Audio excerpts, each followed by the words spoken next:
Okay, so if we're on board with ending sexism,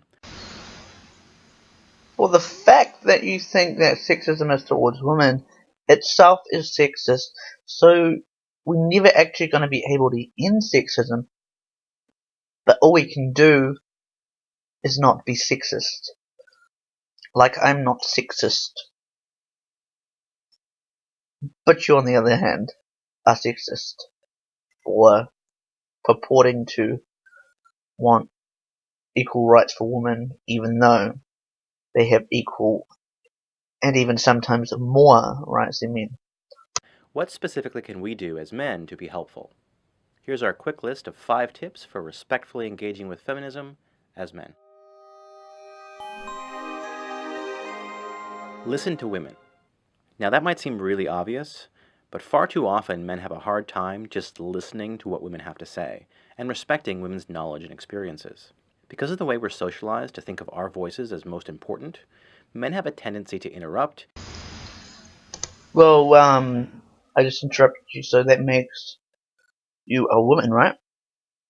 See, I don't usually interrupt people, but I had to make a point there, and you'll see throughout the rest of the video, I'll let you spew your points of propaganda out, and then I will rebut them, because I am just that amazing. So, let's keep going. And interject ourselves into conversations and then to dominate those interactions. This behavior is so ingrained that men often don't even realize we're doing it, which is why it's critical to learn how to take a step back, to try not to interrupt, and instead actively listen and absorb what is being said before responding. Now, of course, this does not mean you have to agree with everything every individual woman says. No one person's perspective can ever represent all of feminism or the experiences of all women. It simply means that we, as men, are not in a position to define feminism for women, and that we should actively pay attention to women's voices, because for so long, women's experiences, women's perspectives, and women's ideas have been dismissed, ignored, and silenced. It's especially vital to listen to women of color, particularly Black and Indigenous women, because, as feminist scholars have long pointed out, sexism is compounded when it's combined with racism and other forms of oppression. Back in 1989, Kimberly Crenshaw coined the term intersectionality as part of her theory to describe these layered experiences that leave some women more disenfranchised than others. No, I agree with you there. We shouldn't define feminism for women, but women have to find it themselves. Let's just have a look at the definition of feminism. Let us start with a woman named, nicknamed now, Trigglypuff, and see how her attitude is. You're not welcome here! Stop talking to us like children! Keep your hate speech out of this campus! Keep your hate speech out of this campus! Keep your hate speech out of this campus! Keep your hate speech out of this campus! Utter madness! Get the fuck out of here! Well, I mean, that's only one case, Toddly Charm. There's only one case. Give me another one. Give me another one. Stop it! Oh no. Oh, we should film it.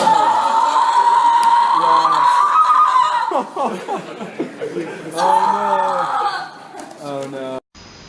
I couldn't imagine the backlash that a feminist would give if someone who does not pertain to their religion and their ideology went around ripping off posters of Anita Sarkeesian or Lucy Green. I couldn't imagine the backlash that these people would get, but yet this person is just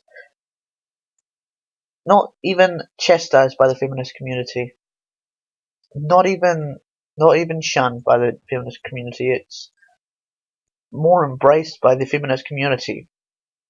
But if we were to go around ripping off Anita Sarkeesian's posters or Lacey Green posters, we would be chastised so badly. You don't have any comment? Why are you throwing away my posters? Why did you rip them off of the wall and reach beyond my face while I was standing in front of them? This is why. Because you're a feminist and therefore cancerous to society? Yeah, how did you know? Maybe it's because of your intolerant behavior that's incredibly disrespectful and just caused you to nearly physically assault me. You don't have. So let us define the anti-feminist movement to be fair. Now I've got a little 4-minute clip here to define the anti-feminist movement, which defines the feminist movement as well. You'll see. It's about 4 minutes. It's going to be a long video, but hey, I think it's important. Women's Rights Conference in Detroit, fueling feminist outrage, even comparing the gathering to hosting a hate group. So are the angry feminists proving they're waging a war on men by being so intolerant? Joining us now is Suzanne Venker, author of The War on Men. Suzanne, nice to see you, as always, on the show.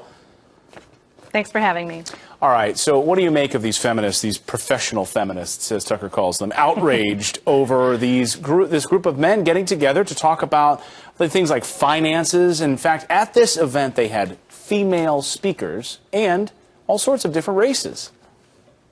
Oh, it was undoubtedly the most diverse group that I have ever been among at one time. It was fantastic. Males, like you said, males, females, black, white, liberals, conservatives, atheists, Christians. I mean, all united for one very specific reason, and that's to talk about the needs of boys and men, which are terribly underrepresented today.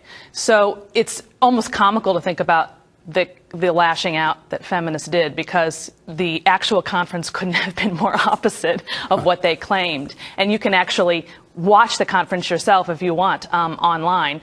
They have it available, so anybody could go in there and see for themselves what the conference was all about, which I actually highly recommend people do, because it was just a wealth of information by some fabulous folks. Suzanne, why are they acting out then, if that's the case?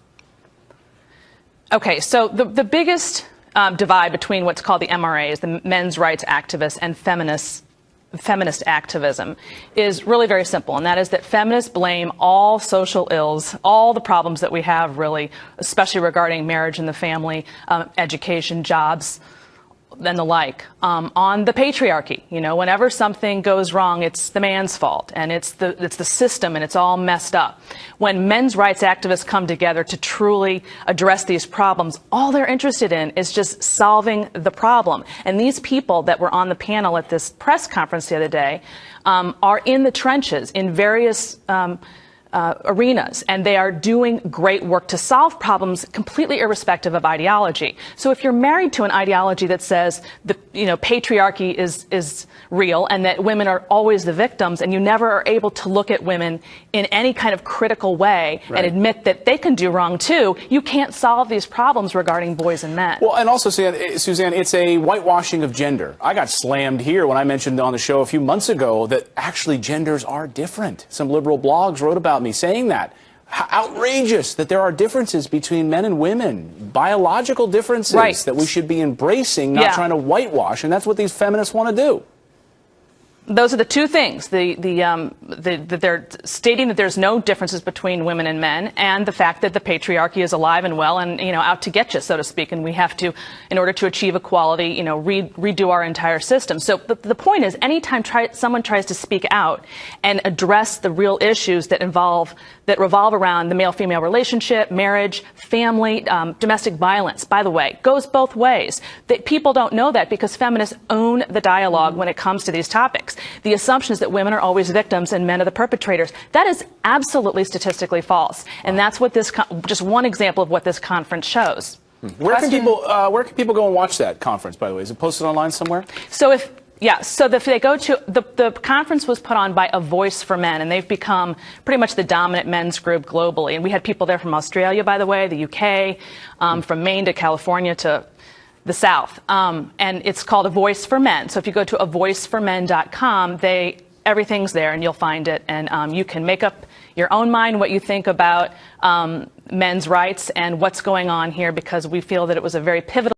So you see that we are the polite ones, that we are the kind ones. You talk about being for equality of men and women. You talk about being for equal rights. Well, give us the right to speak about problems that we might have. Not an agenda. We don't have an agenda. We don't get together and say, ooh, how can we punish those women this time? No, we come together when we are needing of help I mean, you just look online for anything. You cannot find, for domestic violence, you cannot find, if any, a few, but you cannot find many sites helping men through domestic violence. They should be for women and for men. You cannot find refugee camps for men, or not refugee camps. That sounded really bad. Refuge houses. Sorry, not refugee. Refuge houses for men. You find them for women and children, not for men. But it doesn't happen to men as much. It doesn't matter. It should still be a big topic. You think it's an epidemic that women are getting hurt and that women are getting domestically abused, but this is untrue. I want to direct you to a video, and I'll leave it in the link, the description below. It is getting long, this video, so I won't put it in this video, but I will link it in the link. I will link it in the description below. It's a video from Sean Head, and it talks about domestic violence and the refuge houses and the refuge help you can get for domestic violence from men, because you can't get any, really. So anyway, without further ado, let's get on to topic 2. It's important for us as men to acknowledge that when we talk about feminism, we follow the lead of women. Yet while feminist ideas do originate with women, that does not mean that it's the responsibility of every woman to teach all men about sexism. So we shouldn't go around interrogating or demanding answers from women. Instead, we should be proactive in doing the work ourselves by committing to continuous, lifelong learning. Lucky for us, over the past century, feminist scholars have written volumes on the topic. So here are some suggested readings about feminism and how patriarchy operates as a social system. Feminism is for Everybody by Bell Hooks is a great place to start, though definitely put The Will to Change, Men, Masculinity, and Love at the very top of your list. Sociologist Alan G. Johnson's book, The Gender Knot, Unraveling Our Patriarchal Legacy, is also essential reading, as well as This Bridge Called My Back, edited by Cherry Moraga and Gloria Anzaldúa. For those interested in something written in a more academic language, check out Masculinities by R.W. Connell and her follow-up book, The Men and the Boys. This is such an argument that most people give out when they have no argument themselves. I've done it before, not really knowing about what I'm talking about. I'll sit there and I'll be linking like 50 different things because I have no idea what I'm talking about on a subject, and that's why I don't talk on subjects I have no knowledge about. But I have done my own research, I've done my own mathematics, and I will link in the description my video talking about the wage gap and how it is not true and it's a myth. And it's not from a this is what women do kind of thing, it's from a mathematical perspective from populists in New Zealand. I'm working on an American and an Australian one as well, and I'm possibly going to do even Canadian. But at the moment, just go watch that one, and you'll see, at least in New Zealand, there is no wage gap, or if there is, it is for a reason other than women are getting paid less. Number one, it is illegal to pay women less, especially here in New Zealand. It is illegal to discriminate against women when hiring. So it is a personal choice that they take when they do not go for work. You're going to find so many interesting facts in that video, so go and watch it. But I will update that video and put it all together in a US New Zealand. That will probably be a good 20 to 40 minute video talking on the just some mathematical populace and the difference between who goes to get jobs and that kind of stuff. So I mean, go watch that, and then you can understand at least the wage gap side of things. I think that's their biggest pet peeve is the wage gap, or their biggest argument is the wage gap, and it's a complete and total myth. No, and Marlo said it before, but no serious a communist ever believe that it exists. It is illegal to pay women less, and they don't take it seriously. But I mean, if there is one economist who does, I don't know about them, but I've never heard of it. A communist, sorry, a economist. I can't say that word. Economist that does believe that there is wage gap. The place where men can be most helpful in regards to feminism is first within ourselves and then amongst other men. Patriarchy encourages men to buy into sexist thinking and at the very least remain complacent in sexism through our silence. So instead, step off the path of least resistance and dare to make yourself and other men uncomfortable about sexism. Let the other men around you know that their sexist behavior is not okay. For example, when you stand up and say that a sexist joke is not funny, the men telling that joke can no longer be assured that they will go unchallenged the next time they tell it. In other words, those men can no longer count on other men to accept or go along with their sexism. Interrupting the sexist status quo is a simple yet powerful way that all men can make a difference. Why are you putting us on the same playing field as a woman when it comes to jokes? I mean, firstly, women are not as funny as men. That is just a fact. There's heaps of reasons why. Men aren't always as good looking as a female in a normal typical situation. A female is beautiful, a male is not as beautiful. So a male has to be funny to get a dame. But in saying that, not only that, but you put us on the same pedestal in emotions, because you make it seem like if you say a man's joke is funny, then they're going to say, oh, well, I mean, I won't ever tell that joke again. No, in fact, they'll sit there and they'll laugh at you and take you as a joke. And then they'll probably say something like, well, why do I care if you think my joke is funny? Because a male doesn't care if you think their joke is funny. Only if a female thinks the joke is funny. Or only if their friends think the joke is funny. Or only if they think the joke is funny, depending on the man. So, I mean, for you to sit there and say a man is going to get discouraged because one person stands up and says that their joke isn't funny. In fact, if there's about 5 people in a room and you're the only one who stands up and the rest are laughing, you got no argument right there. 4 other people are laughing. The man who made the joke and 3 others. That only you then have a bad sense of humor because you can't laugh at a joke. So, you are wrong, my friend. You are completely out of it. And if I knew you were a feminist, I wouldn't say a sexist joke only because you're annoying. That's the only reason. That's the only reason I won't say a sexist joke around you. Not because you'd get offended or anything like that, because you're annoying. In fact, no, you know what? I probably would say a sexist joke just to piss you off. See, again, men say sexist jokes, women say sexist jokes.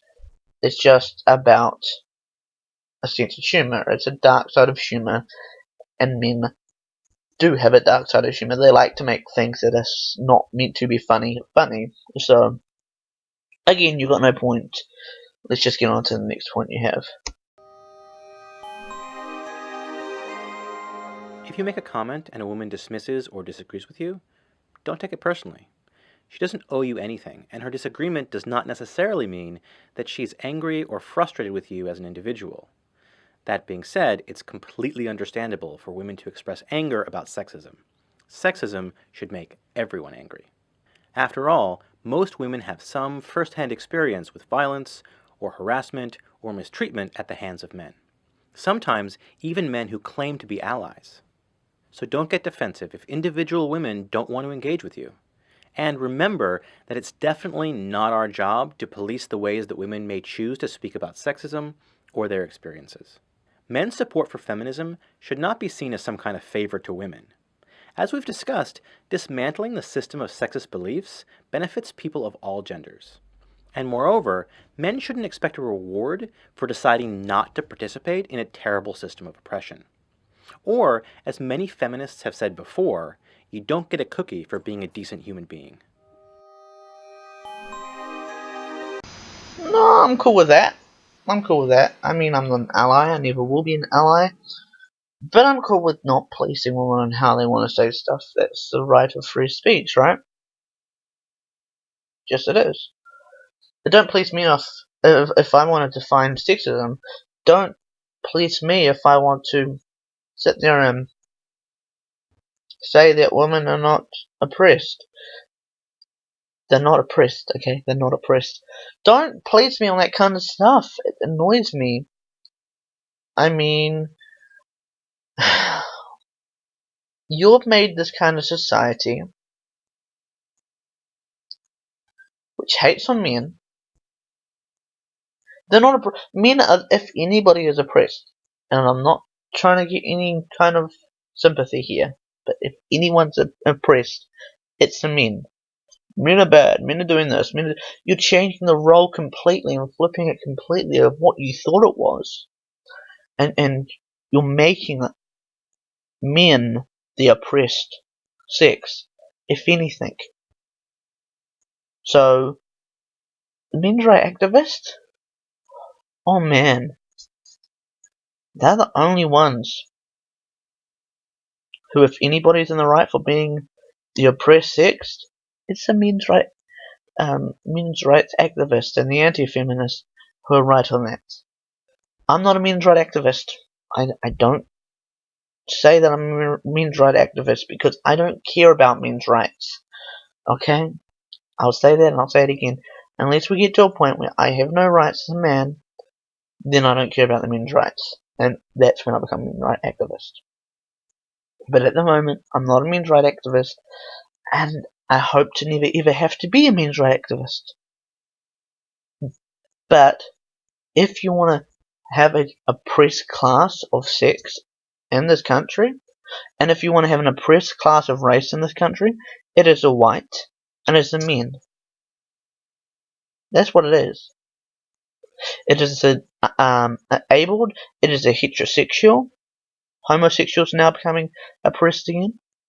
The Christians are religious.